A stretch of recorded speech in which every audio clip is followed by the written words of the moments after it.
Hi hello welcome to our channel. నేను మీ సిరి.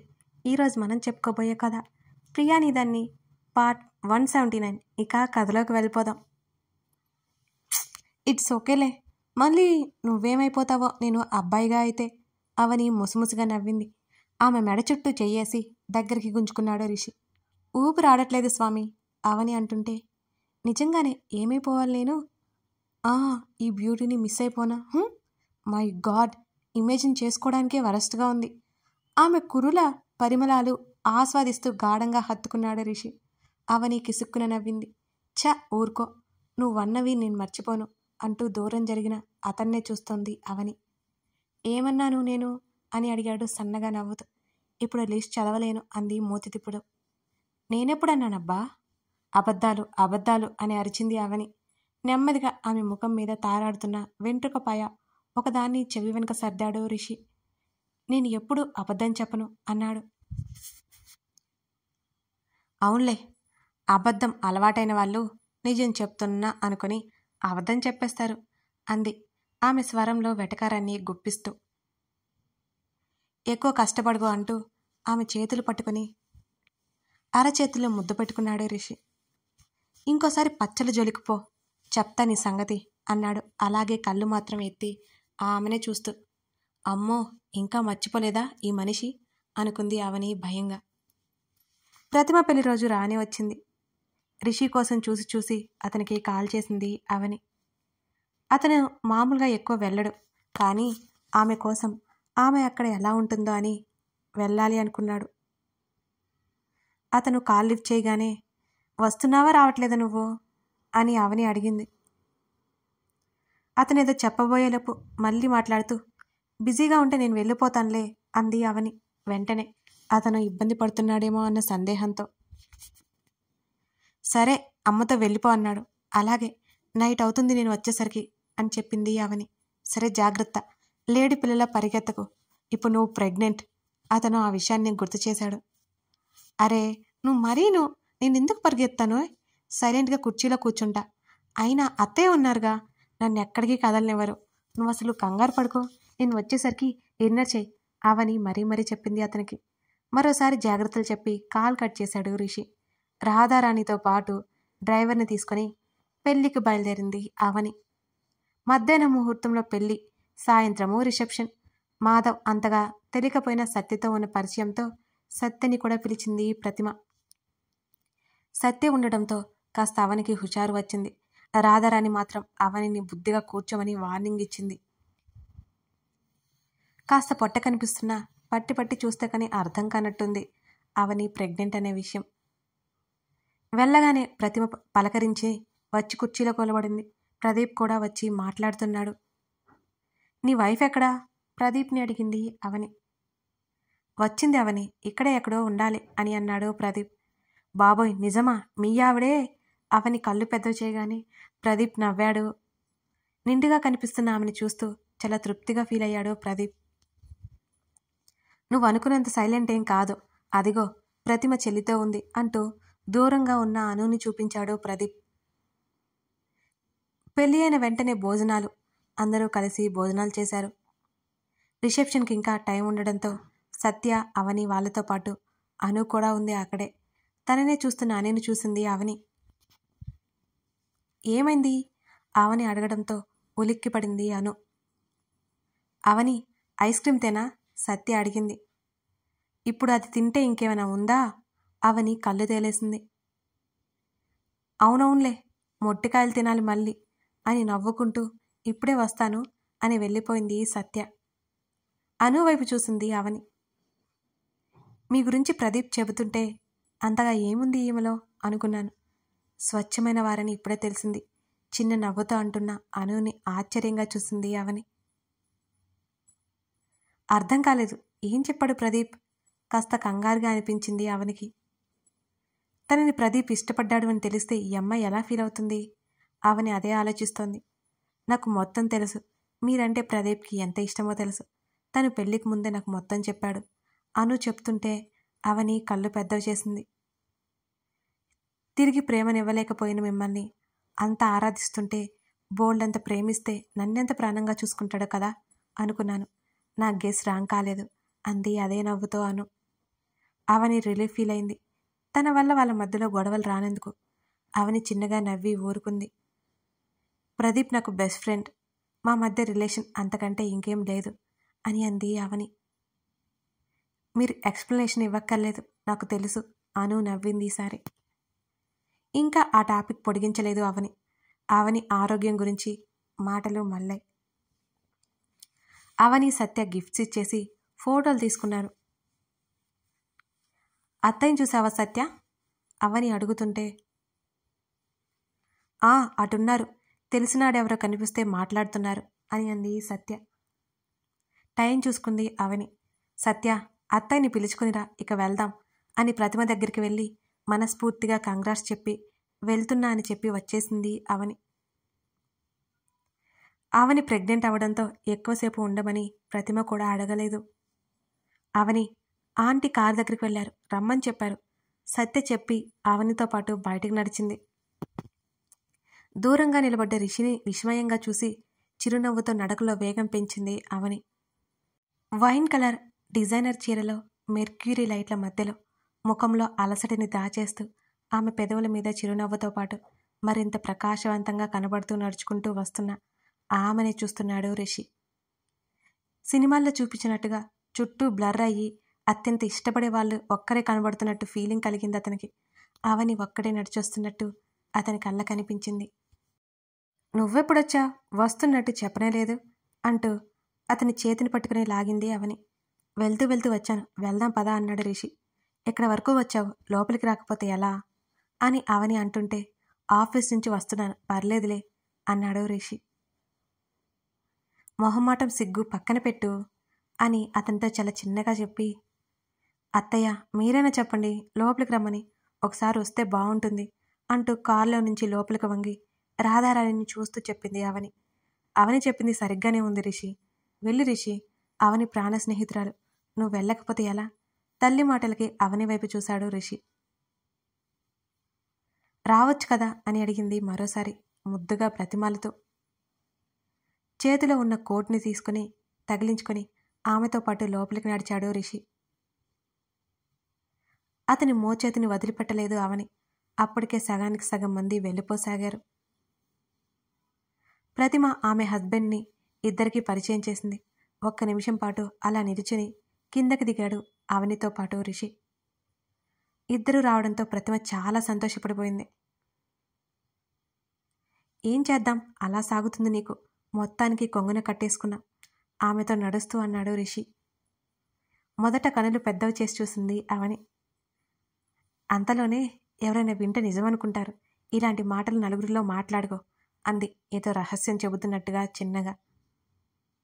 ఆమె మాటలకు అతను నిట్టూర్చాడు. సత్య రాధారాణి వెనక కూర్చుంటే రిషి పక్కనే కూర్చుంది అవని. ఆ ఫంక్షన్ గురించి మాటలన్నీ వెనక్కి తిరిగి మరి అత్తయ్యతో సత్యతో మాట్లాడుతూనే ఉంది అవని. ఉదయం నుంచి అవనికి రెస్ట్ ఉండదని, ఇప్పుడప్పుడే ఇంటికి వచ్చేరే లేదని అతను స్వయంగా త్వరగా వచ్చేశాడు అక్కడికే. దారిలో సత్యని దింపేశారు. ఇంటికి చేరిపోయేసరికి ఆలస్యం అయిపోయింది. కనీసం చీర మార్చుకోవాలనే ధ్యాస మర్చిపోయి మంచం మీదకి చేరుతున్న ఆమె రెక్క పట్టుకుని లాగి, ఫ్రెష్ అవ్వు, రిలాక్స్ అవుతావు అంటూ గీజర్ ఆన్ చేసి బాత్రూంలోకి పంపేశాడు రిషి. చాలా బద్ధకం వేస్తున్న కష్టంగా వెళ్ళింది అవని. అతను స్నానాదులు ముగించుకొని వచ్చేసరికి మంచం మీద కూర్చొని గడ్డం కింద 2 చేతులు పెట్టుకుని ఆలోచిస్తూ కనిపించింది ఆమె. ఆమె మెడలో టవల్ అలాగే ఉంది. ఆమె జుట్టు వీపు మీదకి విరుచుకుపడుతోంది. ఆ టవల్ నెమ్మదిగా లాగి హ్యాంగర్కి తగిలించి వచ్చాడు రిషి. జుట్టుకు అంటిన తడిని తుడుచుకుంటూ ఆమెకు ఎదురుగా కూర్చున్న అతన్నే చూస్తూ, నాకెందుకు చెప్పలేదు అతని ముఖంలో ముఖం పెట్టి చూస్తూ అడిగింది అవని. ఏం చెప్పాలి నీకు? ఆమె వైపు చూడకుండానే అడిగాడు రిషి. రాకేష్ కాల్ చేశాడు. అప్పుడు చూశాడు ఆమె వైపు. ఆ టాపిక్ ఇప్పుడు అనవసరమేమో రిషి అంటుంటే ఆమె ఒడిలో ఉన్న అతని ఫోన్ అతని చేతిలో పెట్టి, అమ్మో ఎంత ప్రమాదం తప్పిందో, కాస్త బెంగగా అతను ముందుకు వంగి అతని భుజం దగ్గర ముఖం పెట్టుకుంది అవని. అయిపోయింది కదా, వదిలేయి అన్నాడు. ఆమె ఈ టైంలో కంగారు పడ్డం మంచిది కాదని. నువ్వు నాతో అప్పుడే చెప్పి ఉండాల్సింది. అతని భుజం మీదుగా చెంపానించి కళ్ళు ఎత్తి అతని వైపు చూసింది అవని. అనవసరం అనిపించింది అన్నాను కదా అన్నాడు రిషి. అసలు ఎలా తెలిసింది మీకు అని అడిగింది అవని. ఆ టాపిక్ వదలవా? రిషి సీరియస్ అయ్యాడు. కోప్పడుకు స్వామి, ఆ రాకేష్ నాకు పూర్తిగా చెప్పలేదు. నువ్వు అనుకొని లొడలొడా మాట్లాడేస్తూ నేను పిలవగానే తర్వాత చేస్తాను మేడం అని కట్ చేశాడు. ఎంత మోసం! నీతో తిరిగి తిరిగి అందరూ ఇలాగే తయారయ్యారు. నేనంటే బొత్తిగా భయం లేదు, ఆ చిట్టిగాడితో సహా. అతనిలో విసుగు రాకుండా ప్రయత్నం చేసింది అవని. మనం కూర్చొని నిద్రమానుకుని మరీ మాట్లాడుకునే అంత టాపిక్ కాదు. ఆమె భుజాలు పట్టి దూరం జరిపి ఆమె ముఖం మీద పడిన జుట్టును 2 చేతులతో వెనక్కి తోసి అక్కడి నుంచి లేచిపోయాడు రిషి. జుట్టు పైకి పెట్టుకుని వెనక్కి వాలింది. అతను డోర్స్ అన్ని లాక్ చేసి వచ్చేటప్పటికి అతన్నే చూస్తూ చెప్పవా అయితే అని ఇంకా అడిగింది మూతి ముడుచుకుని. ఆమె చుట్టూ చెయ్యేసి దగ్గరికి లాక్కుని ఉబ్బుగా కనిపిస్తున్న ఆమె బంప్ మీద తడిమి ముందుకు వంగి ముద్దు పెట్టుకున్నాడు రిషి. అప్రయత్నంగా ఆమె పెదవులు విచ్చుకున్నాయి. అతను ఆమె పక్కన చేరగానే సీరియస్గా ముఖం పెట్టుకుంది అవని.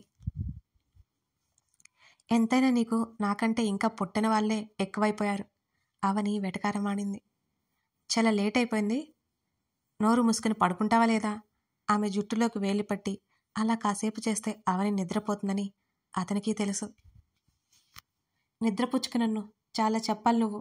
అప్పటికే ఆవలింతలు. ఆమె మాట సగం కరుమరుగైపోయింది. పడుకో, రేపు మాట్లాడుకుందాం. అతను కళ్ళు మూసుకున్నాడు. క్షణాల్లోనే అతని కౌగిలిలోకి నిద్రలోకి జారుకుంది అవని. ఉదయం నుంచి ఎక్కువ కూర్చోవడం వల్లేమో పట్టేసినట్టు అనిపించింది నడుమంతా. అలా మంచం మీద వాలగానే ఎంతో రిలీఫ్ ఫీల్ అయింది ఆమె. మంచుని తనలో కనిపేసుకుంటూ సూర్యకిరణాలు నేల మీదకి విరుచుకుపడ్డాయి. ఈ చలికి ఎన్ని వ్యాయామాలు చేసినా చెమటలు పట్టవలే. స్వెటర్లో పూర్తిగా మునిగిపోయిన అవని రిషి ఎదురుగా కూర్చుంది. రాత్రి లేట్ అయింది, కాసేపు పడుకోవచ్చు కదా అని అన్నాడు రిషి. సబిత గురించి మ్యాటర్ చెప్తే అప్పుడు నిద్రపోతా అంది మళ్ళీ మూతి బిగించి అవని. అతను గార్డెన్లో నుంచి ఇంట్లోకి నడిచాడు. తప్పించుకోవడంలో ముందుంటావు నువ్వు, కిచెన్లోకి నడిచింది అవని. రిషి గదిలోకి వెళ్ళిపోయాడు. అవని, నువ్వు పైకి కిందకి తిరుగుతూనే ఉంటావు, కుదురుగా ఉండనే ఉండవు. రాధారాణి మందలిస్తోంది. నేనేం పరిగెత్తలేదు అత్తయ్య, ఏం కాదులే అంది అవని. నువ్వు అనుకుంటే ఎలా? ఏ రోజు ఎలా ఉంటుందో పదే పదే మెట్ల మీద తిరక్కు, లేకపోతే కింద రూమ్కి షిఫ్ట్ అవ్వండి రాధారాణి సీరియస్గా చెప్పింది. నేను బాగానే ఉన్నాను అత్తయ్య అంది అవని తన అత్తయ్య కలుపుతున్న కాఫీని చూస్తూ. రిస్క్ ఎందుకు? అవని కాఫీ కప్ అందించి రిషి కోసం మరో కప్పులో పోసింది రాధారాణి. నేను తీసుకెళ్తాను అంటూ ట్రేలో పెట్టుకుంటుంటే, కుదురుగా ఉండవు నువ్వు, నీతో మాట్లాడి లాభం లేదు రాధారాణి అంటుంటే చిన్నగా నవ్వుకుంటూ ఆ కప్ తీసుకుని పైకి నడిచింది అవని. చెప్తే వినే రకం కాదు ఈ పిల్ల. రాధారాణి వెనక నుంచి అరుస్తున్నా అవనికి ఇంకా నవ్వొచ్చేసింది. అదేమి ఆనందమో తనకి, ఇలా తన కోసం తనని మందలిస్తుంటే ఎంత బాగుంటుంది. కాఫీ సోఫాలో కూర్చున్న రిషికి కప్పిచ్చి పక్కనే కూర్చుంది. కాఫీ తాగేసి కథ చెప్పాలి త్వరగా 2 చేతులతో కప్ పట్టుకుని శ్రద్ధగా తాగుతోంది అవని. ఏం చెప్పాలి నీకు? ఆమె వైపు చూశాడు రిషి. తెలిసి కూడా ఎందుకు నాటకాలు? అవని వెటకారంగా అంది. నాకేం తెలియదు, కానీ నాకు పని ఉంది, త్వరగా వెళ్ళాలి. కాఫీ పూర్తి చేసి టీపాయ్ మీద పెట్టాడు కప్ని. అవని అతని చేతిని గబుక్కున పట్టుకుంది. మర్యాదగా చెప్తావా లేదా అని అడిగింది అత్యంత ఆవేశంగా. ఆమె ముఖంలో ముఖం పెట్టి చెప్పను అనేసి చక్కగా వెళ్ళిపోయాడు రిషి. అవని పళ్ళు నూరుకుంది పటపట. అతను హడావిడిగా వెళ్ళిపోయాడు. ఆ రోజు ఎక్కడికో అర్థం కాలేదు అవనికి. అతను వెళ్ళగానే రాకేష్కి కాల్ కలిపింది అవని. చిట్టి అవని ఒడిలో ఆడుతుంటే చిట్టిని పక్కకు పెట్టి, రాకేష్ ఎక్కడ మీరు అని అడిగింది అవని. ఆఫీస్కి వెళ్తున్నాను మేడం అన్నాడు వినయంగా రాకేష్. నిన్ను కలవాలి, ఒకసారి ఇంటి దగ్గరికి రాగలవా అని అడిగింది అవని. ఒక క్షణం ఆగాడు రాకేష్. మీ సార్కి ఇన్ఫర్మేషన్ ఇవ్వక్కర్లేదు అవని వెంటనే చెప్పింది. అలాగే మేడం, వస్తున్నాను రాకేష్ చెప్పాడు. అవని కాల్ కట్ చేసింది. ఆమె కిందకి వెళ్ళింది. నారాయణ ఎక్కడికో వెళ్తున్నాడు. మావయ్య, ఇవాళ అమ్మ వాళ్ళు వస్తున్నారు, మీతో ఏదో మాట్లాడాలట. నీరజ వాళ్ళు ముందే చెప్పడంతో అవని ఆయనకి చేరవేసింది. వాళ్ళు వచ్చేలోపు వచ్చేస్తాను అవని అని ఆయన వెళ్ళిపోయారు. ఉదయం 9 అవుతున్నా సూర్యభగవాన్ని ప్రతాపం భూమిని చేరట్లేదు. నిలువెచ్చని ఎండలో ఇంకా చలిగానే ఉంది. రాకేష్ కోసం ఎదురు చూస్తూ గార్డెన్లో కూర్చుంది అవని. చిట్టి అక్కడే అవని చుట్టూ తిరుగుతున్నాడు. రాకేష్ బైక్ లోపలికొచ్చి ఆగింది. అవని కేక వేయడంతో ఇంట్లోకి వెళ్ళబోయేవాడు ఆగి అటువైపుకొచ్చాడు. కూర్చో రాకేష్, కూర్చో చూపించింది అవని. పిలిచారు మేడం, వినయంగా అడిగాడు రాకేష్. నాకు ఇది చెప్పు, నువ్వు వస్తున్నట్టు మీ సర్కి తెలుసా అని అడిగింది అవని సూటిగా చూస్తూ. రాకేష్ గుండ్రంగా తలాడించాడు.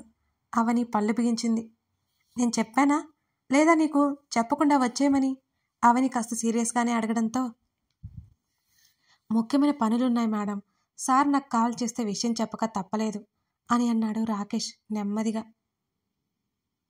అబ్బా చెప్పేశావా, ఇప్పుడు నా సందేహాలు తీరుస్తావా, మీ సార్ వద్దన్నారని ఆగిపోతావా అని అవని అడిగింది. సార్ నాతో ఏం చెప్పలేదు మేడం అన్నాడు రాకేష్. సరే కానీ సబిత విషయం ఏంటి, ఇంకా కేసు క్లోజ్ అవ్వలేదా? అవని నేరుగా విషయానికి వచ్చింది. అయింది మేడం అన్నాడు. అయితే మళ్ళీ నువ్వు మొన్న ఫోన్లో ఎందుకు ఆ సబిత గురించి మాట్లాడుతున్నావు అతన్ని ప్రశ్నించింది అవని. మేడం, ఆ కేసు వెనుక ఒక షాకింగ్ న్యూస్ తెలిసింది అన్నాడు రాకేష్. అర్థం కాలేదు రాకేష్, ఏంటది? అయోమయంగా చూసింది అవని అతని వంక. ఆ సబితతో పాటు మరో 2 పట్టుబడ్డారు మేడం అని చెప్పారు కదా మీకు, అసలు ఎలా జరిగిందో తెలుసా అని అడుగుతుంటే లేదన్నట్టు తలాడించింది అవని. మీ రూమ్లో ఒక రింగ్ దొరికింది మేడం అనగానే బ్రూకుడి ముడివేసి చూసింది అవని అతని వంక. ముక్కలు ముక్కలుగా కాకుండా కాస్త క్లియర్గా చెప్పు రాకేష్. అవనికి ఆత్రం ఎక్కువైపోయింది. మీకు గుర్తుందా, చిట్టి ఒక రోజంతా ఏం తినలేదని మీ దగ్గరికి తీసుకొచ్చారు అనగా అవునన్నట్టు తలాడించింది అవని. మీ రూమ్లో దొరికిన రింగ్ నోట్లో పెట్టుకుని ఏమీ తినడం చేయలేదు. పని ఆవిడకి డౌట్ వచ్చి చూడగా చిట్టి నోట్లో రింగ్ దొరికింది. ఆవిడ దాన్ని దాచుకుంది. వాళ్ళ హస్బెండ్ చూసి దాన్ని తీసుకొచ్చి స్టేషన్లో ఉన్న సార్కి ఇచ్చారు. ఆ రింగు బట్టి ఆ తర్వాత కథంతా బయటకు వచ్చింది అన్నాడు రాకేష్. రాకేష్ చెప్తున్న మాటలు విని అవని నోరు తెరిచింది.